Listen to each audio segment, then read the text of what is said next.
All right, WMC, this is the video to find the mini winner of the TJ Watt Jordy Nelson full-size helmet pick one.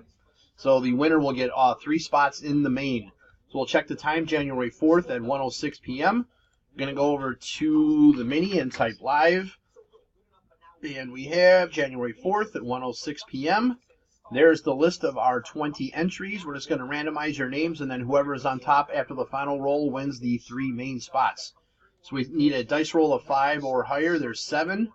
All right, 7 times. Here we go. 1, 2, 3, 4, 5, 6. Last and final. Here we go. Good luck. It is Alan, spot 4.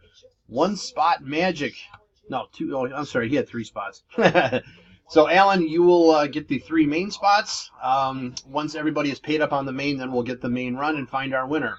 There is our verification code, our timestamp once again, January 4th, 1:07 p.m. That's it, guys. Thanks.